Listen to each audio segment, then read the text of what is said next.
Ford Fiesta Sedan, para você que busca um veículo compacto, mas com boa capacidade de porta-malas, na faixa dos R$30 mil, uma opção de melhor custo-benefício frente a vários de seus concorrentes. Vamos falar hoje tudo aqui sobre design externo, parte interna, lista de equipamentos, acabamento, preço desse carro, vamos falar de conjunto mecânico e caso você interesse nessa unidade aqui em específico, ela está disponível lá na loja Prata Veículos, em São Domingos do Prata, Minas Gerais. Você pode mandar um WhatsApp aí para o Thiago, para o Alexandre, que eles vão te atender, passar mais detalhes sobre esse carro. Tá no preço de tabela FIP, então pode ser uma boa oportunidade de compra para você. Lembrando que a Prata Veículos tem um showroom completo com vários outros modelos de veículos. Caso você tenha interesse, entre no Instagram deles, vou deixar o link aí abaixo para você ir acompanhando, seguindo eles nas redes sociais, porque sempre que tem carro novo lá, eles vão postando também. Mas falando aqui do Fiesta, que está na sua plataforma Ford B3. Essa plataforma é a mesma desse carro desde 2002, quando ele foi lançado nessa geração aqui no Brasil.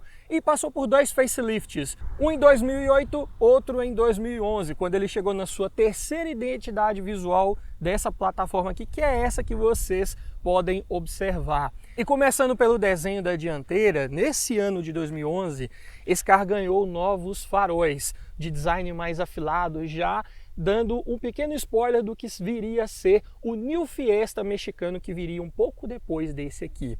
Mas aqui temos faróis de foco duplo com um bom campo de iluminação, ou seja, quando você utiliza o farol alto, o foco do baixo continua aceso, e isso é muito bom para você ter uma iluminação mais ampla em viagens noturnas. A grade dianteira inferior também foi redesenhada, ela ficou bem maior, também alinhada com a identidade visual da Ford na época, que estava trazendo uma solução semelhante, por exemplo, para o Focus de segunda geração, que eu também já fiz um vídeo completo, vou deixar o link na descrição para você conferir.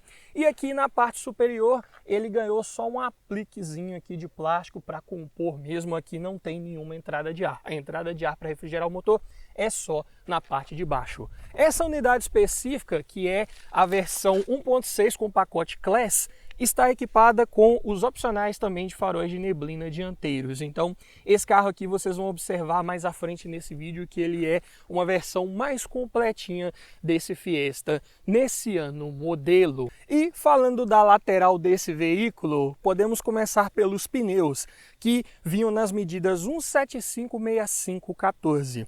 E as rodas de liga leve eram itens opcionais pagos à parte. Vou falar do pacote de opcionais um pouco mais à frente nesse vídeo, porque a Ford disponibilizava vários pacotes separados que você podia pagar na época para colocar só realmente o que você queria ou não. E aí conseguia ter esse carro aí com diversas configurações diferentes. É um carro que tem um entre-eixos razoável para a categoria e uma certa boa altura do solo. Na prática, é um carro que não raspa com muita facilidade em lombadas mais altas, numa rampa de garagem que você passar. Não é aquele carro tão baixo assim, o que é um bom ponto positivo. Retrovisores, não tem repetidor de seta e também não tem o ajuste elétrico. Aqui ele vem com ajustes manuais. Lateral desse veículo, dá para observar que ele teve um design mais limpo, mais clean, né? Então nada de borrachões aqui na parte inferior das portas, nada disso, apenas o emblema da versão de equipamentos, na versão Class, que não diferencia esse carro hoje como usado na tabela FIP. Se você pesquisar aí, vai ver que esse carro, seja com um pacote de opcionais ou não, ele tem o mesmo preço. Então, só o que vai diferenciar é se ele vinha com motor 1.0 ou 1.6. Então, fica a dica aí para você olhar um carro desse para comprar. Tente pegar o mais completinho possível para te dar uma melhor relação custo-benefício. Área envidraçada bem ampla, é um carro com a linha de cintura mais baixa, o que é um bom ponto positivo. Você tem um ótimo campo de visão aqui para fazer suas manobras sem maiores dificuldades. Passando aqui para a parte traseira, dá para observar a tampa do tanque de combustível, com capacidade para 54 litros. É um tanque de porte razoável, médio, o que garante bons números de autonomia para esse carro. Como você pode observar aqui em cima, são números muito bons. É um carro que você vai ter um bom alcance aí com o tanque cheio, seja com etanol ou gasolina. Até porque ele não é um carro beberrão. Em números oficiais também, como você pode observar, ele tem médias aceitáveis, razoáveis, se tratando de 1.6. É um motor, eu diria, até bem eficiente aí. Parte traseira, onde você pode observar também algumas mudanças de design, né, da linha 2010 para 2011. Começando pelo desenho da lanterna, mudou aqui a disposição dos elementos, né, da luz de posição, das luzes de freio, luz de ré, ficou aqui com um desenho diferenciado.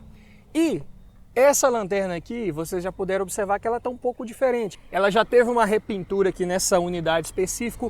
Originalmente ela vem com uma cor mais cromada aqui, diferenciada, como você pode observar aí na tela. Também esse acabamento aqui sobre a placa ficou diferente, ficou um pouco mais largo, mas a abertura da tampa permanece aqui.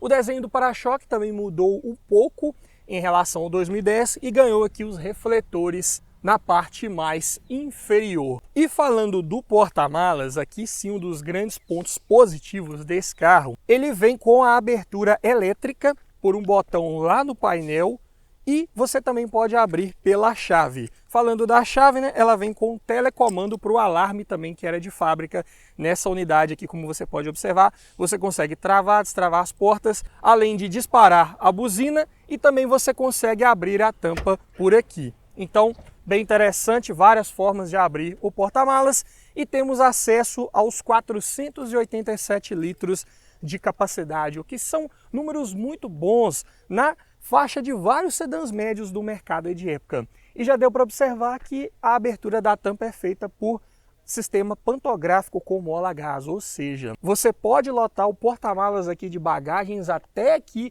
no limite, baixar a tampa que você não vai correr o risco de danificar nenhuma mala, nada, com aquele sistema de pescoço de ganso que é um pouco mais barato, né? Porém, essa tampa não conta com nenhum revestimento interno, nada disso, é lata aparecendo mesmo, mas a vantagem é que o interior desse porta-malas é totalmente forrado com carpete, então nada aqui de lata aparecendo, nada disso. A entrada aqui também para você carregar suas bagagens tem uma proteção plástica para não arranhar nada.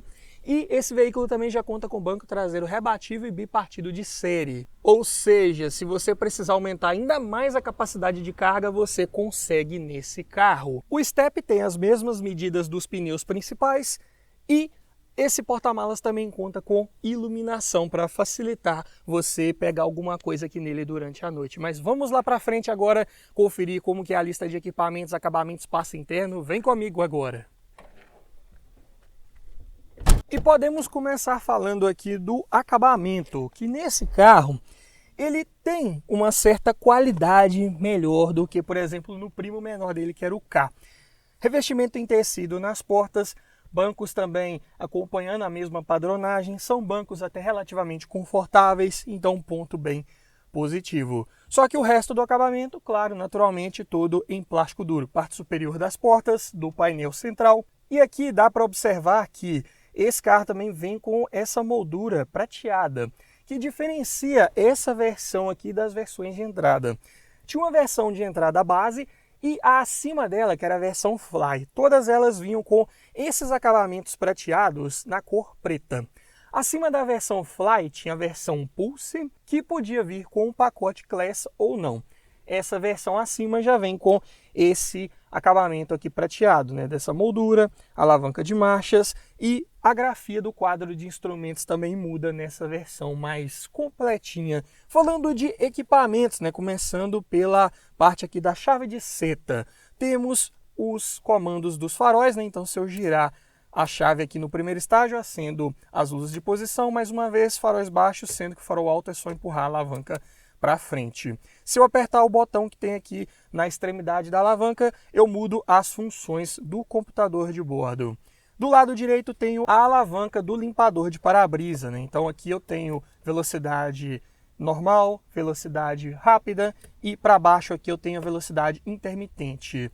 Se eu apertar e segurar aqui, eu aciono o lavador dianteiro. E tem aqui também um comando extra que é para ajustar o alerta de velocidade. Então aqui para cima ou para baixo eu consigo mudar esse alerta para uma velocidade que eu queira e dependendo da situação ele vai me avisar aqui para eu não exceder a velocidade. Não temos nenhum ajuste de coluna aqui de direção, então o volante está fixo, mas vem com assistência hidráulica nessa versão, também era item opcional.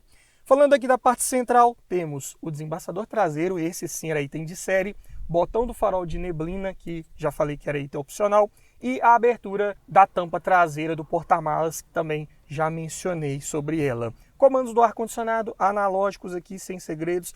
Lado esquerdo você tem velocidade do ventilador, ao centro controle de temperatura, à direita controle da direção do fluxo de ar. Embaixo aqui para você ligar e desligar o compressor e abrir ou fechar o recirculador de ar. Alavanca de marchas de 5 marchas da Ford, engates relativamente justos, precisos, mas o mais legal é que essa alavanca ela é altinha, então você não tira muito a mão do volante, bem próximo aqui do volante ela já se encontra para você fazer uma troca de marchas mais rápida, o que é um bom ponto positivo. Porta-objetos grande na parte inferior, porta-copos aqui à direita e um outro porta-objetos menorzinho, estreito aqui mais raso ao centro. Tomadinha 12 volts perto da alavanca de marchas e aqui o console central tem a alavanca do freio de mão, tradicional, mecânica, sem segredos. E na parte traseira aqui tem mais um pequeno porta-objetos, um porta-copos, um outro porta-moedas aqui no máximo e mais um porta-copos que atende também quem vai no banco de trás. Para-sóis para o motorista com espelhinho, mas sem iluminação. Para o passageiro também da mesma forma, mas tem a luz de teto aqui temporizada que vinha de série, que você pode utilizá-la como uma iluminação extra. E tem a luz de leitura direcional, que também vinha só da versão Pulse em diante. E aqui você pode acioná-la também para ajudar a se visualizar melhor à noite aí, em conjunto com os espelhos aqui dos para-sóis. Alças de teto tem para todo mundo e o legal é que lá na parte traseira também tem luz de leitura. Então aqui já deu para perceber que é uma versão mais completinha mesmo de fato. Porém, retrovisor não é fotocrômico, ele é convencional. Outro porta-objetos aqui na parte dianteira superior do painel, dá para colocar uma carteira ali. Ela não vai escorregar com facilidade porque tem umas bordas aqui até bem altas. Cinto de segurança tem ajuste de altura, dá para colocar aqui numa melhor posição para você. Assim como o banco do motorista também tem ajuste de altura. Falando do quadro de instrumentos, completinho com as informações necessárias aqui, né? Temos o contagiros grande do lado esquerdo, o velocímetro grande do lado direito e ao centro os dois marcadores, né? Acima o do nível de combustível, abaixo da temperatura do líquido de arrefecimento, que é muito importante ter num carro desse aqui para você poder monitorar ali a todo momento como que está o funcionamento do motor.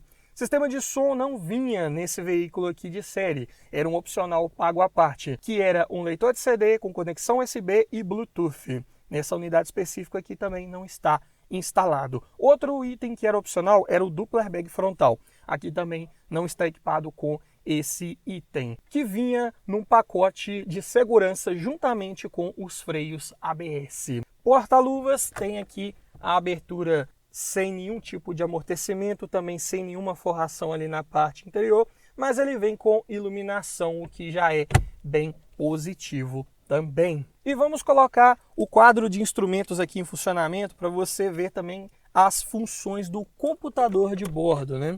Então aqui, girando a chave, esse carro também ele tem uma função legal, que quando você liga a chave, ele faz aquela varredura de ponteiros, aquele boas-vindas, né, que vários veículos aí top de linha também fazem, né? Esse aqui bem interessante. E ele também tem um sistema Always On. Assim que você liga a ignição aqui, ele já acende o quadro de instrumentos, aquela iluminação branquinha para dar um visual diferenciado, né? Só abrindo o vidro aqui para poder dar uma refrescada, né? Tem um Untouch para a porta do motorista apenas, e esse carro vem com vidro elétrico só nas portas dianteiras. Nas portas traseiras também eram itens pagos à parte. Computador de bordo, consigo mudar aqui pelo botão que eu já mencionei na chave de seta. Tenho função de temperatura externa, além de consumo instantâneo, consumo médio, autonomia, velocidade média e voltou aqui para alerta de velocidade. Então, Quadro de instrumentos bem completinho, consigo ter os parâmetros principais para monitorar como é que está o consumo do meu veículo, como é que eu estou dirigindo. E do lado esquerdo tem um outro visorzinho digital ali com o odômetro. Esse veículo já está aproximando dos 150 mil quilômetros rodados e tem também ali o relógio. Se eu mudar aqui por esse botão no quadro de instrumentos, eu consigo passar ali para data e odômetro parcial, que fica na parte superior. Mais um toque, voltei para o relógio. Além disso, esse quadro de instrumentos que foi redesenhado em 2011, para essa nova identidade visual, ele também vem com um alerta de revisão programada. Então ele vai te dando alertas aqui a cada 10 mil quilômetros aproximadamente, ou 6 meses, ou um ano, para você ter um controle das trocas de óleo, de filtro desse veículo, o que também é um bom ponto positivo. Mas e para quem vai no banco de trás? Será que sobrou um espaço interno razoável para viajar com o mínimo de conforto? Para termos certeza, vamos primeiro aqui conferir a minha posição ao volante, Estou aqui com o pulso sobre o aro, pé na embreagem até o final, não estico o joelho totalmente. E agora sim, vamos ver o que sobrou de espaço lá para o banco de trás. E é claro que o espaço para os joelhos ele é relativo, ele vai depender da estatura de quem está indo lá no banco da frente. Para o caso de ser uma pessoa mais ou menos da minha altura, olha só o que sobra. 4 dedos aqui para o banco da frente, isso na parte mais próxima aqui, porque ele tem uma concavidade e nessa parte aqui mais interna sobra ainda mais espaço. Ele é um carro bem interessante com relação ao espaço interno, inclusive em largura ele tem as melhores dimensões comparado com os concorrentes, o que também é muito bom. A altura não chega a ser o pior da categoria, mas fica ali na média. É um carro que dá para viajar com certo conforto aqui no banco de trás, com certeza. Deu para observar que esse banco aqui está mais para trás do que o de cá. Dependendo da pessoa que estiver lá, claro que aí sim não vai sobrar muito espaço aqui. O ideal é que ele estivesse um pouco mais para frente, mas é também para mostrar nessa pior condição possível. Deu para observar que aqui também tem um porta-revistas que vinha nesse veículo, o apoio de cabeça da frente ele tem ajuste de altura, alça de teto, como já mencionei, e na parte aqui dos bancos temos apoio de cabeça e cinto de 3 pontos, só para quem vai nas laterais. No centro aqui, nada de apoio de cabeça e o cinto ele é subabdominal. Acabamento das portas segue o mesmo padrão lá da frente. Tecido de qualidade ok, razoável aqui na parte central. Acabamento em plástico na parte superior. O curioso é que eu falei lá na frente que ele conta com luz de leitura traseira, mas ele só vem com esse item de um dos lados, ou seja, do lado direito. Aqui desse lado ele não vem com a luz de leitura, curiosamente, e não parece que foi tirada, nada do tipo, só não vinha mesmo aqui, Uma economia que não faz o menor sentido, na minha opinião. Mas vamos falar de preço desse carro hoje, de mercado, preço de tabela e como que ele está posicionado frente aos seus concorrentes. O Ford Fiesta Sedan, na sua versão de entrada com motor 1.0 8 válvulas, câmbio manual ano 2011, está avaliado em R$ 25.431, conforme a tabela FIPE de julho de 2024. E a versão acima, que é essa que estamos nela, é a 1.6 8 válvulas flex manual, avaliada em R$ 29.285. E quais são os principais concorrentes desse carro nesse ano modelo? Na Volkswagen tinha o Polo Sedan, versão Comfortline 1.6 manual, por R$ 35.754. Lembrando que todos os concorrentes que eu falar aqui estão cotados no ano modelo 2011. Já na Fiat tinha o Siena, versão Essência 1.6 16 válvulas, por R$ 28.081. Então deu para observar aqui que o Fiat tem um preço um pouco mais próximo do Fiesta, até um pouco mais acessível. Já o Volkswagen estava relativamente mais caro. Assim como o Honda City, versão XL 1.5 manual, por R$ 39.777, um dos mais caros da categoria, também um dos de maior procura e de melhor revenda. Mas um que está num preço também bem interessante nessa categoria é o Chevrolet Corsa Sedan, versão Premium, motor 1.4 e câmbio manual, avaliado em R$ 26.300. R$ 320. Então aqui o Fiesta ele está no meio termo entre os concorrentes. Na faixa dos R$ 30.000 ele não é tão caro quanto um Polo ou um City, mas ele também não tem uma boa revenda quanto esses dois. Em compensação, ele está mais caro que o Siena e o Corsa. Mas o que você faria? Compraria um Fiesta desse aqui ou não? Pegaria um Polo ou um City de melhor revenda ou pegaria uma melhor relação de custo-benefício, que seria um Siena ou um Corsa sedã? Comente aqui abaixo qual desses você compraria. Mas vamos lá para fora agora falar um pouco de mecânica, mostrar o que tem debaixo do capô, falar do motor, câmbio, suspensão, falar de desempenho. Então vem comigo agora. E para abrir o capô do Fiesta Sedã, basta puxar a alavanca, que fica localizada também ali próximo aos pedais, sem segredos. Esse carro ele tem uma travinha amarela aqui que você desliza para o lado e temos acesso ao cofre do motor e a varetinha para prender o capô fica ali localizada. Agora sim, motor Zetec Rocan apresentado devidamente para você. Aqui estamos falando de um 1.6 8 válvulas e uma das grandes vantagens desse motor é que ele é sincronizado por corrente. Então aqui você não precisa se preocupar com troca preventiva de correia orientada, o que já é um bom ponto positivo. O sistema de corrente desse motor é raro de dar problema e numa raríssima falha nesse sistema ainda assim é um kit barato de ser substituído. Eu diria que é um dos kits de corrente mais baratos que temos hoje aí no nosso mercado, sem sombra de dúvidas. Desempenho?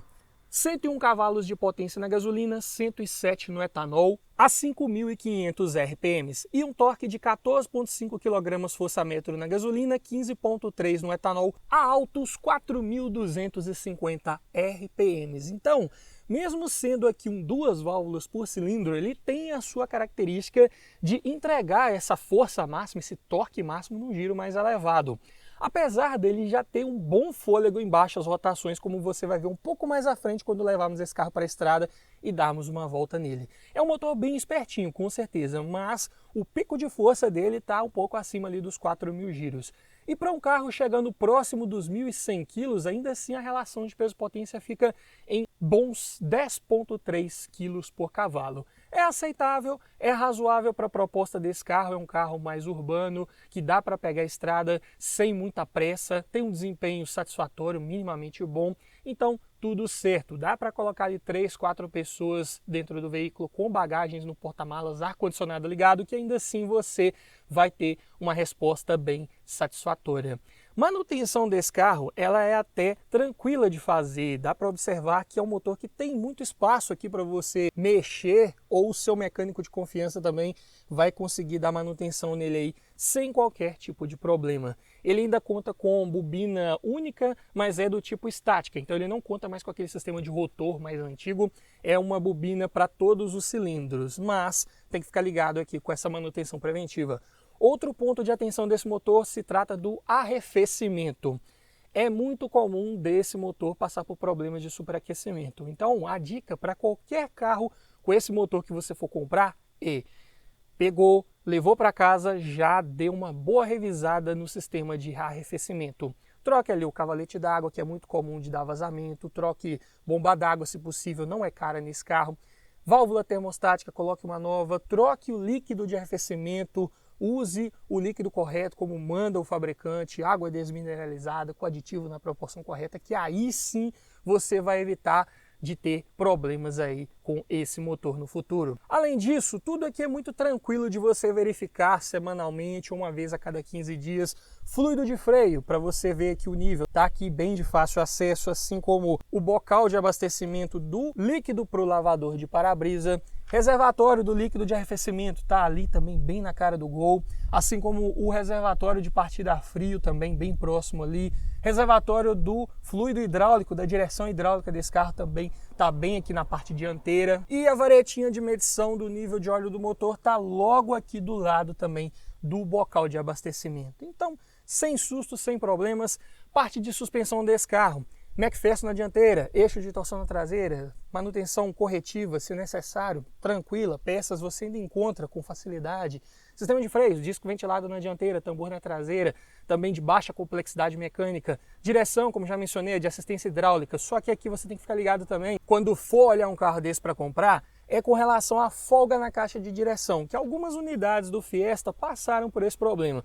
Os mais antigos tiveram esses relatos com mais frequência. Esses aqui, 2011, 2012, já nem tanto. Mas ainda assim, é bom verificar. Você vai dar uma volta nesse carro, nunca compre um carro sem fazer o test drive, né? Então, vai dar uma volta, verifique ali se não está vindo nenhum ruído ali da parte de baixo do volante, nenhum batido mais seco, mais abafado, que pode indicar uma folga nessa caixa de direção que vai ser necessária a sua substituição. E para você que gostou dessa unidade em específico do Fiesta Sedan, entre em contato com a Prata Veículos, com o Thiago ou o Alexandre. Eles vão te passar mais informações sobre esse veículo, que inclusive está sendo anunciado num preço bem interessante lá. Então, troque uma ideia com eles lá que eles vão te atender muito prontamente. E para você que gostou dessa avaliação, mas ainda está na dúvida entre um Fiesta, um Polo Sedan, um outro carro da categoria ou até de outras categorias, vai aqui nessa playlist do lado que eu deixei lá vários vídeos nesse mesmo formato para tirar qualquer dúvida que você possa ter e te ajudar a escolher o melhor carro para sua garagem. No mais é isso, obrigado por assistir, aquele abraço e até o próximo vídeo.